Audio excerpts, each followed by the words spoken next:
লোকমান আলাইহিস সালাতু ওয়াস সালাম আল্লাহ তাআলার একজন মনোনীত বান্দা ছিলেন। আল্লাহ তাআলা একজন খাঁটি বান্দা ছিলেন। আল্লাহ তাআলা এই লোকমানের নামে একটি সূরা নাজিল করেছেন, সুবহানাল্লাহ। অথচ তিনি ছিলেন একজন গোলাম, তিনি ছিলেন একজন রাখাল, তিনি ছিলেন একজন কালো মানুষ, তিনি ছিলেন সমাজের মধ্যে একেবারে গরিব মানুষ, তিনি ছিলেন সমাজের একেবারে নিকৃষ্ট মানুষ। আল্লাহ তাআলা ওই ব্যক্তির নামে কোরআন শরীফের আয়াত বা সূরা নাজিল করেছেন, সুবহানাল্লাহ। এই লোকমান হাকিম আলাইহিস সালাতু ওয়াস সালাম তিনি গোলাম ছিলেন, তার মনিব ছিল বিত্তশীল, বড় ধনী।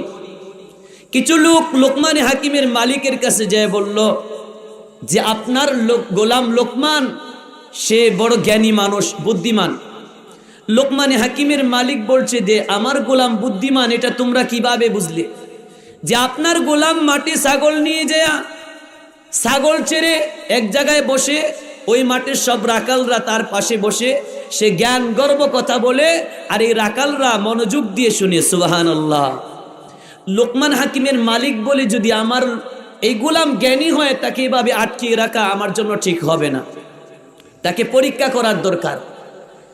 তো পরীক্ষা করার জন্য মালিক বলছে লোকমান তুমি একটা ছাগল জবাই করো, ছাগল জবাই করে ছাগলের উৎকৃষ্ট বস্তু আমার কাছে নিয়ে আসো। লোকমান হাকিম একটা ছাগল জবাই করে ছাগলের কলিজা মালিকের কাছে নিয়ে গেলেন। মালিক এর পরের দিন বলছেন লোকমান আজকে একটা ছাগল জবাই করে ছাগলের নিকৃষ্ট বস্তু আমার কাছে নিয়ে আসো। ওই দিনেও লোকমান হাকিম একটা ছাগল জবাই করে ছাগলের কলিজা মালিকের কাছে নিয়ে গেলেন। মালিক বলে লোকমান তোমাকে মানুষে বলে জ্ঞানী মানুষ, আমি দেখি তুমি একেবারে মূর্খ, বোকা। লোকমান বলে স্যার আমি যে বোকা আপনি কিভাবে বুঝলেন? মালিক বলছে তোমাকে বলছি ছাগল জবাই করে ছাগলের উৎকৃষ্ট বস্তু আমার কাছে নিয়ে আসতে, তুমি ছাগলের কলিজা নিয়ে আসলা। এর পরের দিন বলছি ছাগল জবাই করে নিকৃষ্ট বস্তু নিয়ে আসতে, এই দিনেও ছাগলের কলিজা নিয়ে আসলা, তাহলে তুমি বোকা নাকি? লোকমান হাকিম আলাইহিস সালাতু ওয়াস সালাম বলছেন স্যার আপনি বুঝেন না এই বিষয়টা। পৃথিবীর প্রত্যেকটা প্রাণীর দেহের ভিতরে একটা গোস্তের টুকরা আছে, এই গোস্তের টুকরাটার নামই হলো কলিজা। এই কলিজা যার ভালো হবে এই প্রাণীটাই শ্রেষ্ঠ হবে, এই কলিজা যার নিকৃষ্ট হবে এই প্রাণীটাই নিকৃষ্ট হয়ে যাবে। বুখারী শরীফের হাদিস, নবী বলেন আলা ইন্না ফিল জাসাদি লামুদগা ইদা সলুহাত সলুহাল জাসাদু কুল্লুহু وَإِذَا فَسَدَتْ فَسَدَ الْجَسَدُ كُلُّهُ أَلَا وَهِيَ الْقَلْبُ। নবী বলেন আলা আলা আমাহা, এই তিনটা শব্দ আরবিতে ব্যবহার করে দৃষ্টি আকর্ষণ করার জন্য। আমাদেরকেও বিভিন্ন সময় দৃষ্টি আকর্ষণ করে বলে ভাই আপনাদের দৃষ্টি আকর্ষণ করে বলছি। নবীজি উম্মতের দৃষ্টি আকর্ষণ করে বলেন হে আমার উম্মতেরা তোমাদের দৃষ্টি আকর্ষণ করে বলছি ইন্না ফিল জাসাদি মুদগা, তোমাদের দেহের মধ্যে একটা গোস্তের টুকরা আছে। ইদা সলুহাত, যখন এই গোস্তের টুকরাটা ভালো হয়ে যাবে, সলুহাল জাসাদু কুল্লু, তখন তার পুরা বডিটাই ভালো হয়ে যাবে, অর্থাৎ তার পুরা বডি থেকে নেক কাজগুলো বের হবে, সুবহানাল্লাহ। ওয়া ইদা ফাসাদাত, আর যখন এই গোস্তের টুকরা নষ্ট হয়ে যাবে, ফাসাদাল জাসাদু কুল্লু, তার সমস্ত বডিটাই নষ্ট হয়ে যাবে, অর্থাৎ তার অঙ্গ প্রত্যঙ্গ থেকে আল্লাহ তাআলার নাফরমানি প্রকাশ পাবে, নাউযুবিল্লাহ। এই কথা শুনে লোকমান হাকিমের মালিক তো বড় খুশি হয়ে গেল। লোকমান হাকিম আলাইহিস সালাতু ওয়াস সালাম একদিন বিশাল বড় এক সেমিনার ওয়াজ মাহফিলে ওয়াজ করতেছে। একজন লোক মাঝখান থেকে দাঁড়ায় বলে ভাই আপনি কি সেই লোকমান যে লোকমান আমার সাথে মাঠে ছাগল চড়াইতো?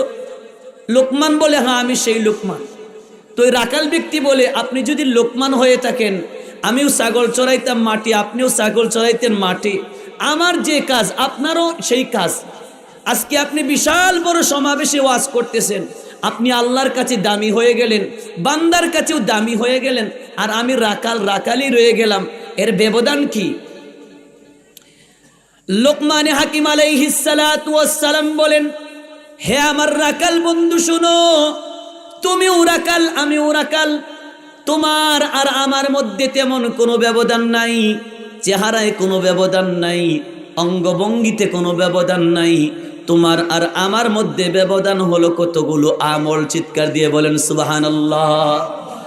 আমি কতগুলো আমল করেছি, এই আমলগুলো করার কারণে আল্লাহ তাআলা আমাকে আল্লাহর কাছেও দামি বানিয়েছেন, গোটা পৃথিবীর মানুষের কাছেও দামি বানিয়েছেন। সুবহানাল্লাহ। রাকাল বন্ধু বলে, বন্ধু তুমি কি আমলগুলো করেছিলে? লোকমান হাকিম আলাইহিস সালাতু ওয়াস সালাম বলেন, হে রাকাল বন্ধু শোনো, আমার 1 নাম্বার আমল ছিল আমি চক্ষু দ্বারা জীবনে কোনোদিন গুনাহ করি নাই। চিৎকার দিয়ে বলেন সুবহানাল্লাহ। আমার এই চোখ দ্বারা কোনোদিন গুনাহ করি নাই, জীবনে কোনোদিন এই চোখ দ্বারা হারাম জিনিস দেখি নাই, জীবনে কোনোদিন এই চোখ দ্বারা কু জিনিস দেখি নাই। আমি আমার চক্ষু হেফাজত করেছি। মুহতারাম হাজিরিন, চক্ষু হেফাজত করা কত বড় আমল। হাকিমুল ইসলাম আশরাফ আলী সাহেব থানভী রহমাতুল্লাহি আলাইহি বলেন, একবার কুদৃষ্টি থেকে চক্ষু হেফাজত করা 10,000 রাকাত তাহাজ্জুদ নামাজ পড়ার থেকে উত্তম। সুবহানাল্লাহ।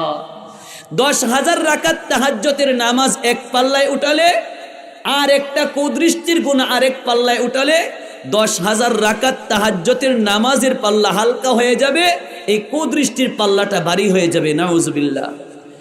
লোকমান হাকিম আলাইহিস সালাতু ওয়াস সালাম বলছে, বন্ধু শোনো, তুমি ওরাকাল আমি ওরাকাল, তোমার আমার মধ্যে ব্যবধান হলো কতগুলো আমল। এর মধ্যে 1 নাম্বার আমল হলো আমি এই চোখ দিয়ে জীবনে কোনোদিন গুনাহ করি নাই। 2 নাম্বার আমল, আমি এই জিহ্বা দিয়ে কোনোদিন গুনাহ করি নাই, এই জবান দিয়ে কোনোদিন গুনাহ করি নাই।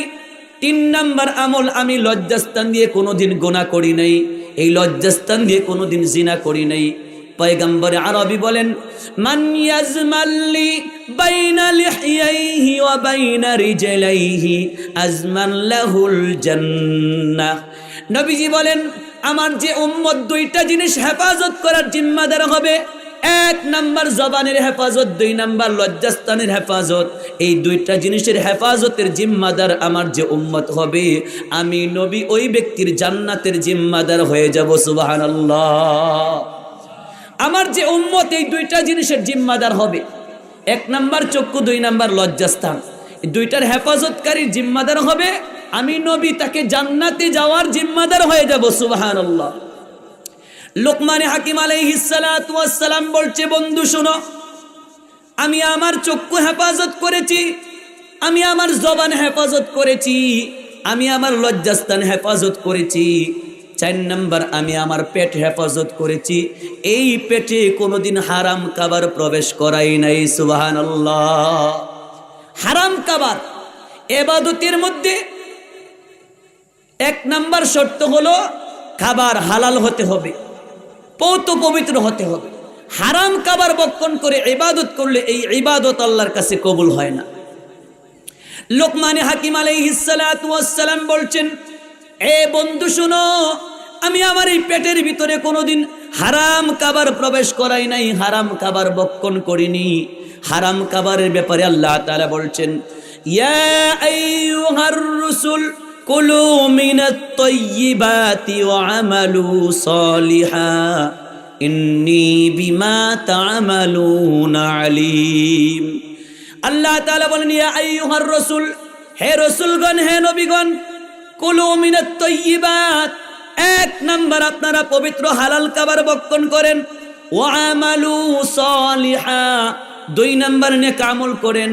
1 নম্বরে হালাল খাবার, 2 নম্বরে নেক আমল। আবার আল্লাহ তাআলা নবীদেরকে বলেছেন, বলেন তো বাবারা, দুনিয়ার কোন নবী কি সুদ খেয়েছিল? বলেন, কোন নবী ঘুষ খেয়েছিল?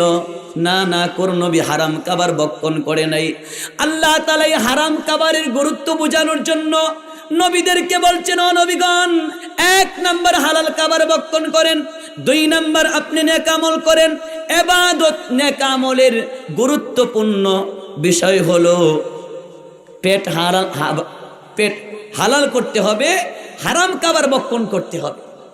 আল্লাহ তাআলা নবীদেরকে বললেন কোরআন শরীফের আয়াত নাজিল করে। দ্বিতীয় পর্যায়ে আল্লাহ মুসলমানদেরকে বলছেন, ইয়া আইয়ুহাল্লাযীনা আমানু কুলু মিন তাইয়্যিবাতি মা রাযাকনাকুম, হে ঈমানদারগণ, হে ঈমানদার নারী পুরুষেরা, কুলু মিনাত তাইয়্যিবাত, মা রাযাকনাকুম, আমি আল্লাহ তোমাদেরকে যে রিজিক দান করেছি এই রিজিক থেকে তোমরা হালাল খাবার ভক্ষণ করো। চিৎকার দিয়ে বলেন সুবহানাল্লাহ। আল্লাহ তাআলা প্রথম বলছেন নবীদেরকে, দ্বিতীয়বার বলছেন সমস্ত মুসলমানদেরকে, তৃতীয়বার বলেন ইয়া আইয়ুহান নাস কুলু মিম্মা ফিল আরদি হালালান তাইয়্যিবা। হে পৃথিবীর মানুষেরা, তুমি মুচার হও, তুমি হিন্দু হও, তুমি ইহুদি হও, তুমি নাসারা হও, তুমি খ্রিস্টান হও, তুমি যে কোনো ধর্মাবলম্বী হও না কেন, তুমি যদি মানুষ হয়ে থাকো, আল্লাহ বলেন হালালান তাইয়্যিবা, তুমি হালাল খাবার ভক্ষণ করো। সুবহানাল্লাহ। এজন্যই মুহতারাম হাজিরিন, হারামখোরকে কোনো মুচারেও পছন্দ করে না, সুদখোরকে কোনো হিন্দু ব্যক্তিও পছন্দ করে না, ঘুষখোরকে কোনো ইহুদি ব্যক্তিও পছন্দ করে না। আল্লাহ তাআলা প্রত্যেকটি মানুষের অন্তরে হারাম খাবারকে, হারাম খাবারের ঘৃণা সৃষ্টি করে দিয়েছেন। হারাম খাবারের ঘৃণা প্রত্যেকটা মানুষের অন্তরে আল্লাহ তাআলা দিয়েছেন। এজন্যই কোনো বিজাতীয় হারামখোরকে পছন্দ করে না। তো লোকমান হাকিম বলছে, বন্ধু আমার 4 নাম্বার আমল ছিল, আমি আমার এই পেট হেফাজত করেছি, এই পেটে কোনোদিন হারাম খাবার প্রবেশ করাইনি। লোকমান হাকিম আলাইহিস সালাতু ওয়াস সালাম বলেন, বন্ধু আমার 5 নাম্বার আমল ছিল, আমি কোনোদিন জীবনে মিথ্যা কথা বলিনি, কোনোদিন মিথ্যা কথা বলিনি। 6 নাম্বার আমল ছিল, আমি কোনোদিন ওয়াদা খেলাপ করিনি। 7 নাম্বার আমল ছিল, আমি কোনোদিন প্রতিবেশীর সাথে খারাপ আচরণ করিনি। 8 নাম্বার আমল ছিল, আমি কোনোদিন মেহমানের সাথে খারাপ আচরণ করিনি, মেহমানের সাথে ভালো ব্যবহার করেছি। 9 নাম্বার আমল ছিল, আমি কোনোদিন আমার এই জবান দিয়ে অহেতুক কথা বলিনি, আমার এই দেহ দিয়ে অহেতুক কাজ করিনি। এই 9টি কাজ করার কারণে আল্লাহ তাআলা আমাকে আল্লাহর কাছেও দামি বানিয়েছেন, গোটা পৃথিবীর মধ্যেও দামি বানিয়ে দিয়েছেন। চিৎকারে বলেন সুবহানাল্লাহ। লোকমান হাকিম বলছে, বন্ধু তুমিও যদি দামি হতে চাও এই 9টা আমল করো, আল্লাহ তাআলা তোমাকেও দামি বানিয়ে দিবেন। সুবহানাল্লাহ। লোকমান হাকিমকে আল্লাহ তাআলা কেমন দামি বানিয়েছে? তখনকার যুগের জামানার নবী হযরতে দাউদ আলাইহিস সালাতু ওয়াস সালাম, আল্লাহ তাআলা দাউদ আলাইহিস সালাতু ওয়াস সালামের কাছে ওহী নাজিল করে বলছেন, হে পয়গম্বর দাউদ, তোমার উম্মতের মধ্যে একজন ব্যক্তির নাম হলো লোকমান, এই লোকমানকে তালাশ করো। আমি আল্লাহ ওই লোকমানকে নবুয়তি দান করতে চাই। সে যদি নবুয়তি গ্রহণ করে, আর সে যদি নবুয়তি গ্রহণ করতে না চায়, আমি আল্লাহ তাকে হিকমত দিতে চাই। সুবহানাল্লাহ। এই 9টি আমল করার কারণে আল্লাহ বলছেন আমি তাকে নবী বানাইতে চাই। সুবহানাল্লাহ। দাউদ আলাইহিস সালাতু ওয়াস সালাম বললেন, আল্লাহ লোকমান নামক অনেক মানুষ আমার উম্মতের মধ্যে আছে, আমি কোন লোকমানকে তালাশ করব, তার কিছু নিদর্শন বলে দিন, তার কিছু আলামত বলে দিন। আল্লাহ তাআলা বললেন, হে পয়গম্বর দাউদ, তুমি যে লোকমানকে তালাশ করবে, এই লোকমানের কপালের মধ্যে একটা কালো চিহ্ন আছে। ওই লোকমান লোকটা হলো কাটো, তার চেহারার আকৃতি হলো কালো, ওই লোকটা হলো গোলাম, লোকটা হলো রাকাল, আমি আল্লাহ তাকে নবুয়তি দিতে চাই।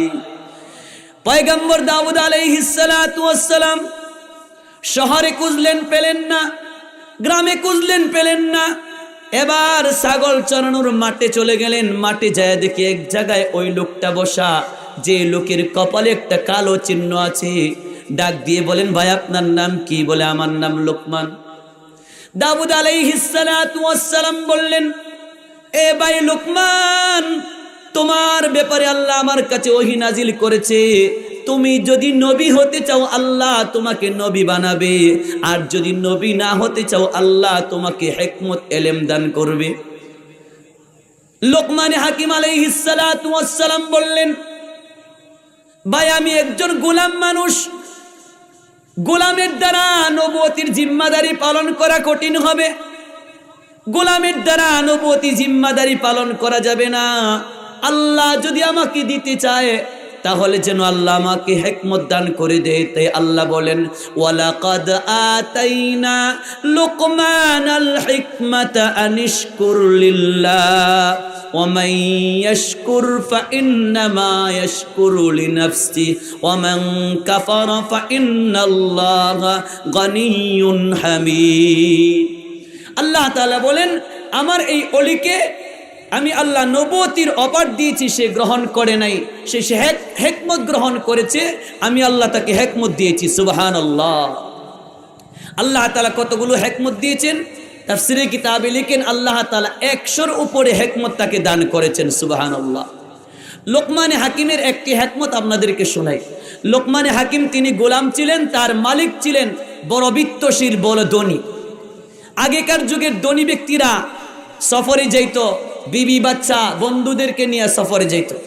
লোকমান হাকিম আলাইহিস সালাতু ওয়াস সালামের মালিক তার বন্ধুকে নিয়ে সফরে গেলেন। সফরে যায় এক নদীর পাশে বসে, নদীর পাড়ে বসে খেলতে শুরু করলেন, পাশা খেলা শুরু করলেন। খেলতে খেলতে এক পর্যায়ে লোকমান হাকিমের মালিক বাজি ধরলেন, এইবার পাট্টির মধ্যে যে হেরে যাবে সে তার সম্পদ দিবে, না হয় আমরা যে নদীর পাড়ে বসে খেলতেছি এই নদীর পানি পান করবে। এই শর্ত করে খেলা শুরু করলেন। এক পর্যায়ে লোকমানে হাকিমের মালিক হেরে গেলেন, তার বন্ধু জিতে গেলেন। এখন লোকমানে হাকিমের মালিকের বন্ধু বলছে, বন্ধু এখন তুমি কি তোমার সম্পদ দিবা নাকি নদীর পানি পান করবা? লোকমান হাকিমের মালিক বলছে, আমি একটু আজকের রাত একটু চিন্তা করে দেখি, কাল তোমাকে বলবো। লোকমান হাকিম আলাইহিস সালাতু ওয়াস সালামের মালিক বাড়িতে গেলেন, বাড়িতে যায় খায় না, ঘুমায় না, টেনশনে, চিন্তায়।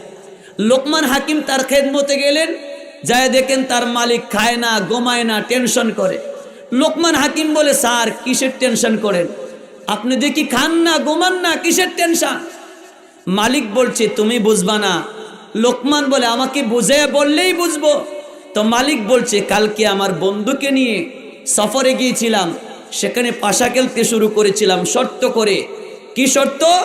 যে এই পাট্টিতে যে হেরে যাবে তার সম্পদ দিবে, না হয় নদীর পানি পান করবে। এখন আমি হেরে গেছি, আমার সম্পদ দিতে হয়, না হয় নদীর পানি পান করতে হয়, পুরা নদীর পানি পান করতে হয়। এই টেনশনে খাওয়া নাই, ঘুম নাই। লোকমানে হাকিম বলে, স্যার এটা কোনো ব্যাপারেই না।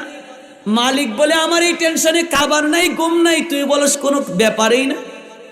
লোকমান বলে, স্যার আপনি যে আপনার মালিকের, আপনার বন্ধুকে বলেন যে আমি নদীর পানি পান করব। লোকমান হাকিমের মালিক বলে, এটা কিভাবে? সম্পদ দেওয়া যায় কিন্তু এত বড় নদীর পানি আমি পান করব কিভাবে? লোকমান বলে, স্যার আপনি যা বলেন, যা করার আমি করব। সুবহানাল্লাহ। এরপরের দিন সকালে লোকমান হাকিম আলাইহিস সালাতু ওয়াস সালাম তার মালিককে নিয়ে তার বন্ধুর কাছে গেছেন। বন্ধুর কাছে যা বলতেছেন, আপনি তো আমার মালিকের বন্ধু? বলে, হ্যাঁ। আপনির সাথেই তো আমার মালিক খেলে হেরে গেছে? বলে, হ্যাঁ। কি শর্ত ছিল? নদীর পানি পান করবে, না হয় সম্পদ দিবে। আমার মালিক কি মেনে নিয়েছে? যে তোমার মালিক মেনে নিয়েছে নদীর পানি পান করবে। লোকমান হাকিম বলছে, হ্যাঁ ঠিক আছে, আমার মালিক নদীর পানি পান করবে, তবে আমার দুইটা শর্ত। কি শর্ত? আমার 1 নাম্বার শর্ত হলো, আমার মালিক পানি পান করবে, নদীর মাঝখান দিয়ে বাঁধ দিতে হবে। যদি বাঁধ না দেন, আমার মালিক পানি পান করবে, নতুন পানি আসবে, কিয়ামত পর্যন্ত পানি পান করেও পানি শেষ হবে না। 2 নাম্বার শর্ত হলো, আমার মালিক যখন শর্ত করেছিল তখন পানি এখানে ছিল, এই পানি স্রোতে যাইতে যাইতে যাইতে যাইতে অনেক দূরে চলে গেছে, ওই পানি এখানে উল্টাই আয়না দিতে হবে। আচ্ছা বলেন তো, পানি উল্টায় আয়না দেওয়া সম্ভব? নদীর মাঝখানে বাদ দিয়েও সম্ভব? নদীর মাঝখানে বাদও দিতে পারেন নাই, পানি উল্টায়া দিতে পারেন নাই। লোকমান হাকিমের মালিকের পানিও পান করতে হলো না, জমিও দিতে হলো না। আল্লাহ তাআলা বলেন, এটা হলো হিকমত। এমন হিকমত আমি আল্লাহ আমার এই গোলামকে দান করেছি। সুবহানাল্লাহ। লোকমান হাকিম আলাইহিস সালাতু ওয়াস সালামকে আল্লাহ তাআলা কেমন হিকমত দিয়েছেন যে তিনি একজন সুবক্তা ছিলেন, যে বক্তার ওয়াজ আল্লাহ নিজে নকল করেছেন। চিৎকার দিয়ে বলেন সুবহানাল্লাহ।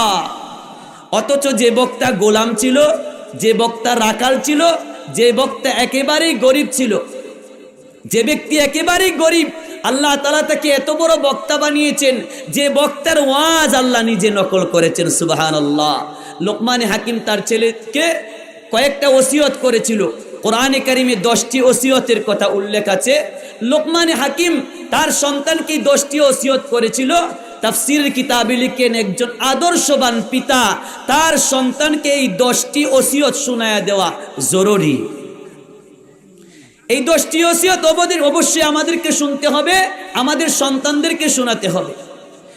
লোকমান হাকিম আলাইহিস সালাতু ওয়াস সালাম তার ছেলেকে বললেন, হে আমার কলিজার টুকরা বৎস, ইয়া বুনাইয়া লা তুশরিক বিল্লাহ, হে আমার কলিজার টুকরা সন্তান, 1 নাম্বার ওসিয়ত হলো, 1 নাম্বার ওয়াজ হলো, 1 নাম্বার উপদেশ হলো লা তুশরিক বিল্লাহ, তুমি কোনোদিন আল্লাহর সাথে শিরিক করবা না। 1 নাম্বার ওসিয়ত, আল্লাহর সাথে শিরিক করবা না। কেন?